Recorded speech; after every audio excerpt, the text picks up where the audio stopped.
coverage you trust. This is 10 News Conference. Good morning, I'm Bill Rapley. From the most powerful politician in the state to just another crook headed to jail, the saga of Gordon Fox is a sad one, but not so unusual. The people close to me, the people that looked up to me, my family, I mean, it's tough. The fall from the Speaker's rostrum to the courthouse steps is a long tumble, but politicians slipping into criminality is a well-trod path in Rhode Island. We find ourselves here way too often talking about corrupt public officials in Rhode Island. Fox was dirty before he became Speaker, accepting bribes to allow a liquor license for this Thayer Street bar, and regularly stealing money from his own campaign account to buy personal items, pay his car loan, even his mortgage, and writing checks to his husband's hair salon. It's a sad fall for a man who had been the first black man, the first gay man to achieve many of his positions, but he wasn't the first crooked politician, and he probably won't be the last, which is job security for law enforcement. We're not going away, right? If you are a corrupt public official, just like the Attorney General said, you know, the boys in the band are going to get back together and we're going to come and we're going to get you, track you down, and then make sure you're brought to justice. So to talk about what it is about public officials that attracts them to these problems, I have former Attorney General Jim O'Neill, who was Attorney General in Rhode Island from '87 to '93.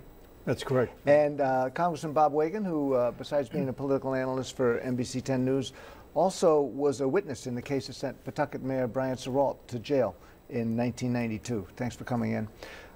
It's sad. It's sad. It really undermines the public's faith in the political system every time we see this happen. It always does. And for all those very good people that are in public service, it just taints them as well, because they're always going to be part of a system that had these corrupt politicians. And so it's difficult, it's terrible, but it is something that you have to consider all the time.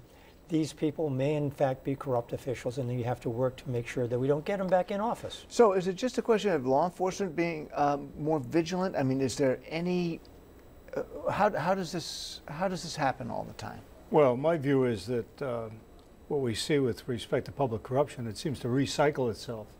I remember when I was in the United States Attorney's Office, where I was there for 14 years, and we did a substantial number of cases, and back in 1981 and carrying on thereafter. And it comes to an ebb for a while, and then it recycles itself. So what we need, in my judgment, is we need some to be eternally vigilant. And we need to deal with this issue of relationship between lobbyists and members of our General Assembly. And then we need to look at I have some thoughts on it, which with respect to how we deal with trying to curtail the relationships between lobbyists and members of the General Assembly, because they're waving those fistful of dollars at the members of the General Assembly more often than not.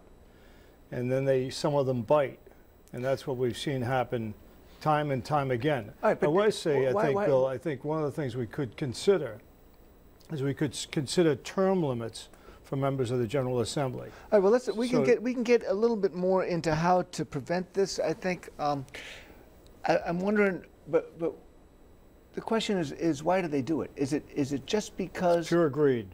Pure greed. It's greed. That's part of it. It's lack of money in their home front, but it's really three things.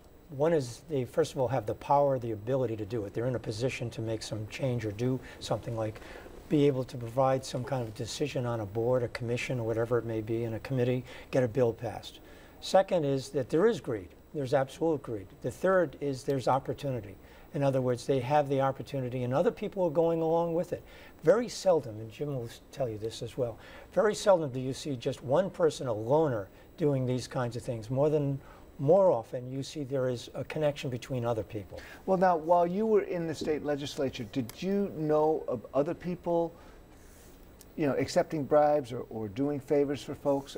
Is there there's always the innuendo. There's always the rumor about, well, how did this bill get passed? Well, he's close to this person or that person, and there's a certain relationship. I was in the General Assembly from '84 to '92, '85 to '93. There was a lot of problems with the governor's office. At the time, it was Governor DePrete that was in the office. There was a lot of concern that was going on, but there wasn't, at least maybe I was very naive and not part of the crowd. I just never saw that kind of thing happening. Do you think that from the top a message can come down that this isn't going to be accepted? I mean, people know, oh, gee, all of a sudden this bill is making its way through. Is there a way to track it down and say, hey, buddy, you can't do this up here? Well, certainly the leadership, both in the House and the Senate, can control that if they understand and know what's going on. And certainly they can get some idea that there are some things going around that are illegal. But a lot of times it's with regard to committee chairs and committee members and the camaraderie that exists between some of the members of the General Assembly that, gee, this person's a good guy, let's get this bill passed for him. But he's really taking some money on the backside of things. The system is such that people walk around with blinders on. So I don't want to know what Bob's doing. Or they do know and they won't step up to the plate and be counted because of the fact if they do, then they're put in the back of the bench and they don't have any impact on any legislation. Sure. So what you really need here is you need a system change. We've got a governor who is Gina Raimondo, I think is an outstanding governor, but she's going to be as outstanding as her power. And we have a weak form of governor in our state. That's acknowledged by all. So we really need to make some very, very fundamental changes rather than just cosmetic changes. No, you're talking about constitutional changes. Well, there's systemic changes. Yeah, systemic changes, absolutely, Bob. So what you have is you have power, and power corrupts. There's no question about that whatsoever. So people can go in there with the right idea and end up becoming dirty. They get enamored with the position. As I always said, you know what? As an elected official, what you do is you rent that seat. That's the people's seat, and you rent it. And people get into positions of power, and they become enamored with their power and enamored with themselves, and they get greedy. As a prosecutor, and then also, Bill, that money's being waved around. I mean, lobbyists have far too much influence on our General Assembly. What other forms did you see corruption take? I mean, clearly, in the case of Gordon Fox, somebody handed him a check, which sounds a little stupid, but there are other ways to influence politicians. Did you ever see, with it like vacations or condo time somewhere, or jobs for their relatives? I mean, what are some of the ways that? Well, I think you hit on a number of them, but you know, during my experience in the business as a prosecutor, we investigated a governor, a mayor, convicted 3 judges, and a member of the General Assembly. Was it all about cash? It's all about money. I mean, we had a judge who was taking kickbacks in his chambers. I mean, imagine that. And fortunately, he was convicted, and fortunately, somebody came to us with the information. But there's also the contract game. If you want to renovate a building, and the kickbacks that go in exchange for being awarded the contracts to perform those services. I have to kind of somewhat smile to myself because of our weather conditions this year. Brings me back in time to when we did the Providence snowplow investigations in 1982, no, it was actually 84. And we found people were complaining the roads were not plowed. Well, we found some vendors that just shortcut the route. But then we found another vendor who had a truck but no plow. Then the best one was we found a vendor who had a book of invoices and didn't have a plow or a truck. He just sent the bills in, and then he kicked it back to the Department of Public Works. And when you look at Gordon Fox and the money he's receiving for closing work with the Providence Economic Development, and that's not even criminal. There's more to the story than you see before us, than we see before us as we speak. And how much more do you think is going on in the way of corruption as opposed to what gets publicized and prosecuted? We just the tiniest little sliver. A lot of times it's only really the very top of the iceberg. I know in my situation in Pawtucket, what happened was I was dealing with just the mayor of Pawtucket at the time, under the direction of the FBI.